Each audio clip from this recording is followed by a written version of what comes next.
बाहुबली सिनेमात प्रभासनं जशी धबधब्यावरून उडी मारली, अगदी तशीच उडी मारण्याच्या प्रयत्नात एका तरुणाचा मृत्यू झालाय। शहापूर जवळच्या माहुली किल्ला परिसरातील धबधब्यावर पिकनिकसाठी इंद्रपाल पाटील मित्रांसोबत आला। त्यावेळी इंद्रपालनं धबधब्यावर चढून फिल्मी स्टाईलनं पाण्यात उडी घेतली, मात्र यात त्याला गंभीर दुखापत झाली। इंद्रपालला त्याच्या मित्रांनी तातडीनं रुग्णालयात दाखल केलं, मात्र डॉक्टरांनी त्याला मृत घोषित केलं।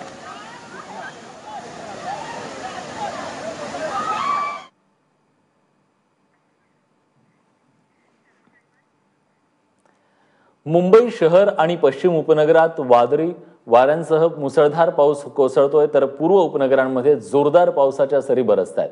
मुलुंड, भांडूप, पवई, अंधेरी, गोरेगाव या भागात रात्रीपासून मुसळधार पाऊस कोसळतोय, तर मुंबईतल्या इतर भागात रात्रभर पावसाची रिपरिप सुरू होती। सध्या तरी मुंबईतल्या पावसाचा रेल्वे किंवा रस्ते वाहतुकीवर परिणाम झालेला दिसत नाहीये, मात्र पावसाचा जोर वाढला तर ही परिस्थिती बदलू शकते। त्यामुळे ऑफिसला जायला निघात असाल तर वेळेआधी निघा।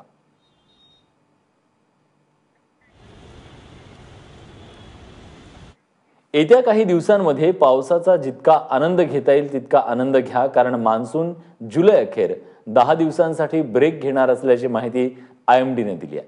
मान्सूनच्या 10 दिवसांच्या ब्रेकमध्ये देशातील बहुतांश ठिकाणी पावसाचं प्रमाण कमी झालेलं दिसणार आहे। अरबी समुद्रावर जमा झालेले मान्सूनचे ढग पुढे सरकत नसल्यानं देशाच्या मुख्य भूमीवर पाऊस पडणार नाही, तर तिकडे बंगालच्या उपसागरावर मान्सूनसाठी अनुकूल परिस्थिती नसल्यामुळे याचा विपरीत परिणाम महाराष्ट्रावर होताना दिसेल।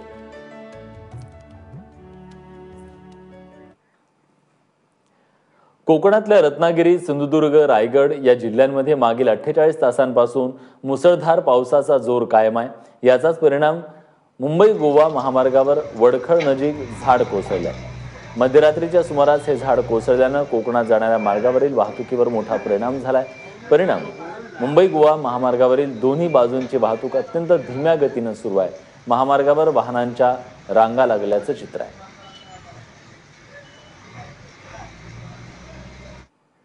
रामनाथ कोविंद यांनी राष्ट्रपती पदाची निवडणूक जिंकल्यानं भाजपमध्ये जल्लोष असला तरी विरोधकांमध्ये मात्र सन्नाटा पसरलाय, कारण महाराष्ट्रात काँग्रेस आणि राष्ट्रवादीची 10 मतं फुटल्याचं समोर आलंय।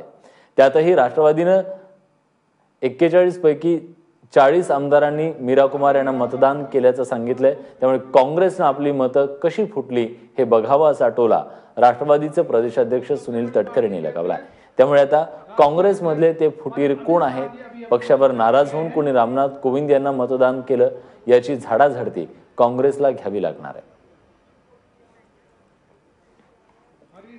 रामनाथ कोविंद यांचा विजयासोबत फडणवीसांना कायम पाठिंबा काढण्याची भीती देणाऱ्या शिवसेनेची हवाच निघाली आहे, कारण कोविंद यांना मिळालेल्या 208 मतांपैकी शिवसेनेची 63 मतं वजा केली तरीही भाजपकडे 145 मतांची मॅजिक फिगर तयार असल्याचं दिसतंय। त्यामुळे राष्ट्रपती पदाच्या निवडणुकीनं फडणवीसांचा आत्मविश्वास दुप्पट झाल्याचं दिसतंय। मुंबई विद्यापीठाचे रखडलेले ऑनलाईन निकाल 31 जुलैपर्यंत लावण्याची डेडलाईन राज्यपालांनी कुलगुरूंना दिली, मात्र या डेडलाईनला केवळ 11 दिवस उरलेले असताना या काळात निकाल लावणं अशक्य असल्याचं विद्यापीठ प्रशासनाकडून सांगण्यात येत आहे। यावर विद्यार्थ्यांमध्ये संताप व्यक्त करण्यात येतोय। आमचं वर्ष वाया गेलं तर जबाबदार कोण असा सवाल विचारला जातोय। मुंबई विद्यापीठाच्या अंतर्गत 477 अभ्यासक्रम शिकवले जातात, त्यातील फक्त 100 अभ्यासक्रमांचे निकाल आतापर्यंत जाहीर झालेत। त्यामुळे उरलेल्या 377 अभ्यासक्रमांचे निकाल कधी लागणार आणि त्यानंतर पुढील प्रवेश कधी घेणार असे अनेक प्रश्न सध्या विद्यार्थी विचारतायत। कुलगुरूंनी कोणतीही पूर्वतयारी न करता ऑनलाईन पेपर चेक करण्याचा हा जो निर्णय घेतलेला आहे तो पूर्णपणे अपयशी ठरलेला आहे आणि त्यामुळे काय झालं की लाखो विद्यार्थ्यांचं भविष्य धोक्यात आलेलं आहे। मुंबई विद्यापीठामध्ये शिकणारे लाखो विद्यार्थ्यांचं भविष्य धोक्यात आलेलं आहे आणि या सर्व गोष्टीला जबाबदारी कुलगुरू आहेत। ज्या विद्यार्थ्यांना परदेशी शिक्षणासाठी किंवा बाहेरील राज्यामधील विद्यापीठामध्ये शिक्षणासाठी ज्यांना ॲडमिशन घ्यायचं होतं त्यांना आता हे रिझल्ट अजून न लागल्यामुळे त्यांना आता ॲडमिशन घेणे शक्य होणार नाही आहे आणि या सगळ्याला जबाबदार जे आहेत ते कुलगुरू आहेत। एक सामाजिक जाणीव या नात्यानं कुलगुरूंनी याच्यावर योग्य उपाययोजना करणं गरजेचं होतं, पण ते सपशेल एकंदरीत शिक्षण व्यवस्थेचा मजाक उडवण्याचा हा प्रकार सगळा झालेला आहे आणि यामुळं व्यवस्थेवर विश्वास विद्यार्थ्यांचा उडेल अशी भीती व्यक्त होणं साहजिकच आहे. का 31 जुलै फॉरेन जाण्यासाठी ही तितकी जो उशीर झालेला नाही आहे. फॉरेनचे जे ॲडमिशन असतात ते सगळे ऑगस्टमध्येच येतात. त्याच्या आधी जरी कोणाला जर काही सर्टिफिकेट आणि कॉन्फिडेन्शियल रिझल्ट पाहिजे असेल तर ते आम्ही त्यांना देत आहोत आणि बहुतेक रिझल्ट आता 10 ते 12 दिवसामध्ये लागणारच आहे. यानंतर बातमी सेना भाजपमधल्या नव्या वादाची आहे.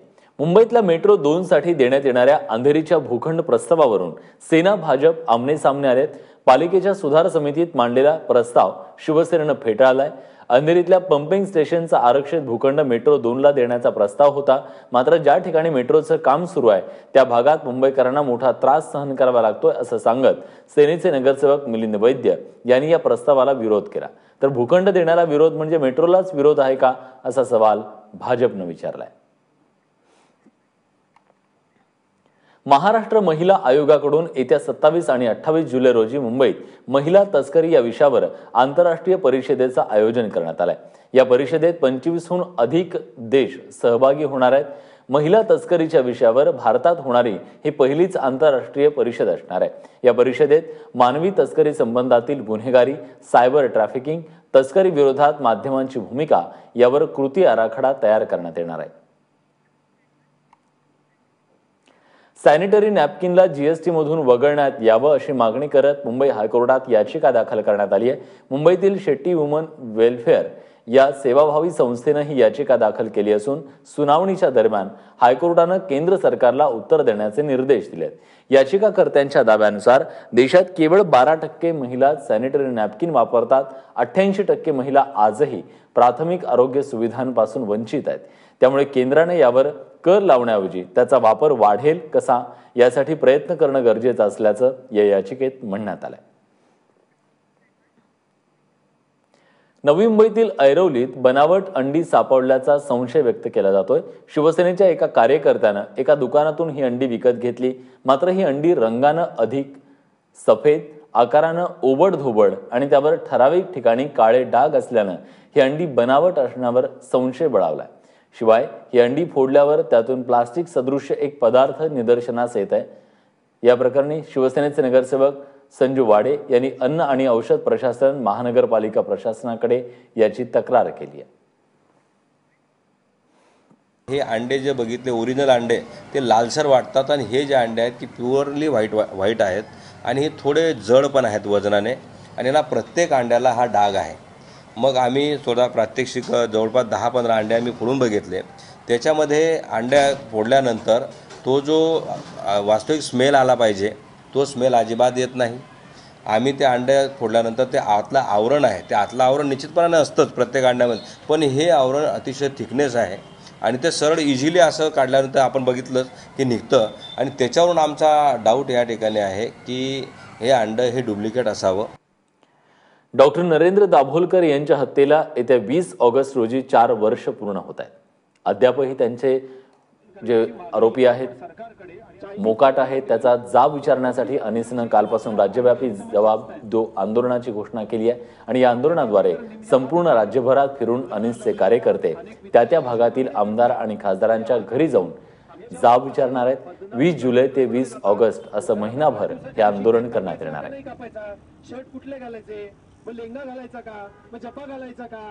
मेंटेनन्सच्या पावत्यांमध्ये अफरातफर करून आयकर बुडवल्याची घटना डोंबिवलीत घडली आहे. विशेष म्हणजे यात पालिकेतील विरोधी पक्षनेते आणि मनसे नगरसेवक मंदार हळबे यांचा समावेश आहे. या प्रकरणी 17 जणांविरोधात गुन्हा दाखल करण्यात आलाय.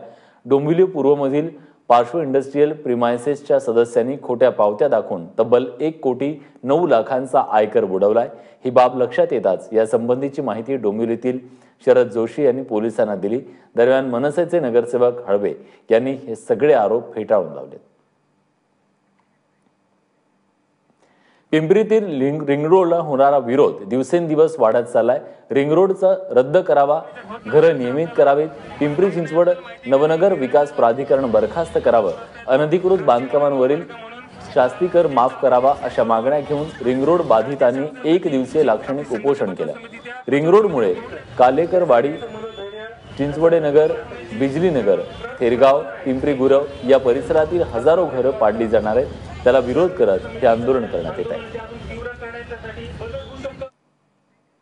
तर याच रिंग रोडच्या मुद्द्यावरून पिंपरी चिंचवडच्या सर्वसाधारण सभेत राष्ट्रवादी काँग्रेस आणि भाजपमध्ये जुंपली आहे. वाद वाढू लागल्यानं महापौर नितीन काळजे यांनी सभा तहकूब केली. मात्र त्यानंतर राष्ट्रवादीच्या नगरसेविका आणि माजी महापौर मंगला कदम यांनी महापौर भित्रे असल्यामुळे चर्चा करत नसल्याचा आरोप केला. यावर भित्रा आहे की नाही हे चौकात दाखवतो अशी धमकी भाजपचे महापौर नितीन काळजेंनी दिली. महापौर पदावरील व्यक्तीनं अशी भाषा वापरावी यावरून सर्व स्तरातून टीका होती.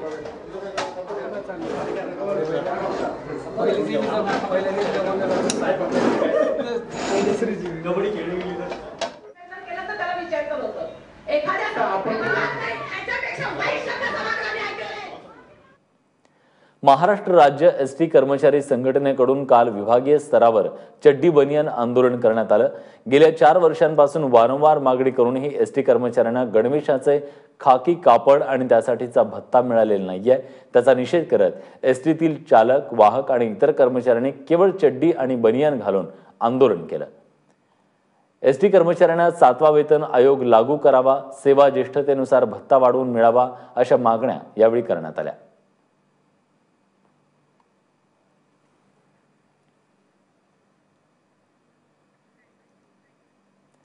मुंबई लगतच्या काश्मीरामधील वर्सोवे गावामध्ये गेल्या 30 वर्षांपासून स्मशानभूमीच नसल्यानं लोकांचे मोठे हाल होत आहेत. इथली लोकसंख्या 50,000च्या घरात आहे. मात्र ना प्रशासन ना वनविभाग याकडे लक्ष देत आहे. शेड नसल्यानं पावसाळ्यात लाकडं ओली पडतात. कित्येक वेळा मृतदेह अर्धेच जळतात. त्यामुळे लोकांना प्लास्टिकची शेड टाकून मृतदेहाला अग्नी द्यावा लागतो. त्यामुळे लोकांचे हाल होत आहेत.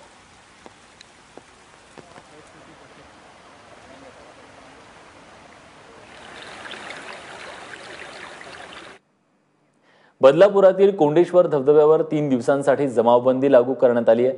वीकेंड, गटारी आणि त्यात अतिउत्साही पर्यटक यांच्या पार्श्वभूमीवर तहसीलदारांनी हा निर्णय घेतलाय. यामुळे पर्यटकांचा मात्र हिरमोड होणार आहे. मुंबईपासून सगळ्यात जवळ आणि सहज पोहोचू शकणारा पिकनिक स्पॉट असलेल्या कोंडेश्वरला पर्यटक गर्दी करतात. मात्र मागच्या आठवड्यात इथं एका पर्यटकाचा मृत्यू झाला तर पोलिसांनी तब्बल 25 पर्यटकांना बुडताना वाचवलं होतं. श्रावण महिना सुरू होण्यापूर्वीचा हा वीकेंड आहे. त्यामुळे पर्यटक मोठी गर्दी करतात आणि त्यात दुर्घटना होण्याची शक्यता आहे. त्यामुळे 21 आणि 23 जुलै दरम्यान कोंडेश्वरला जमावबंदीचा आदेश लागू करण्यात आला. यानंतर बातमी मुंबई वाहतूक पोलिसांसाठी महत्त्वाची आहे. वाहतूक पोलिसांच्या गणवेशावर आता कॅमेरे बसवण्यात येणार आहेत. नियम मोडूनही हुज्जत घालणाऱ्या, शिवीगाळ करणाऱ्या आणि पोलिसांना मारहाण करणाऱ्या वाहन चालकांवर हे कॅमेरे करडी नजर ठेवणार आहेत.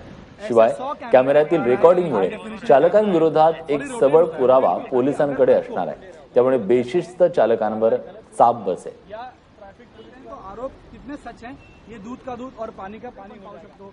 इथं यांनी घातला बॉडी वॉर्न कॅमेराज लवकरात लवकर ट्रॅफिक पोलीसमध्ये समावेश करण्याची प्लॅनिंग सुरू आहे. सुरुवातीला आम्ही 100 अशा कॅमेरा घेण्याची आमची इच्छा आहे. बेसिकली ट्रान्सपरन्सी, पारदर्शकता प्रशासनमध्ये आणण्याच्या दृष्टिकोनातून ही अत्यंत महत्त्वाची स्टेप आहे.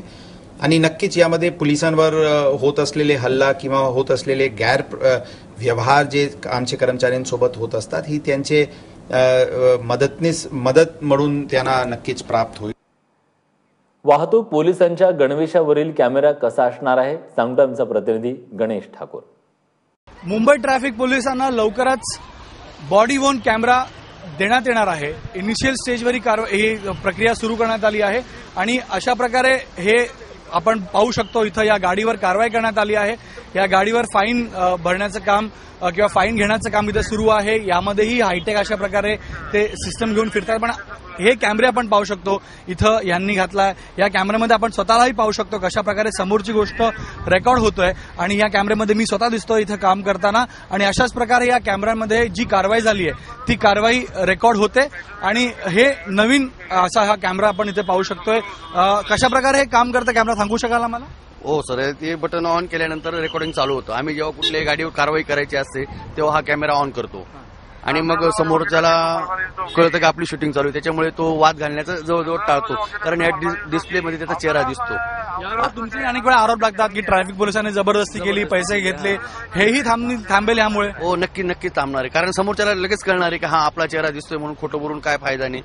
किंवा जर मोठा वाद वाढला तर मग आमच्याकडे पुरावा म्हणून हे फायदेशीर असणार आहे. काय अडचणी येतात? अनेक वेळा शिवीगाळी होते, लोक तुमच्यावर हल्लाही करतात, तर अडचणी काय येतात आणि या कॅमेऱ्यामध्ये अडचणी थांबतील? आज सर्वच चालक भांडण करतात असं नाही, पण काही प्रमाणात लोक भांडण करतातच, कारण सिग्नलचं असतं.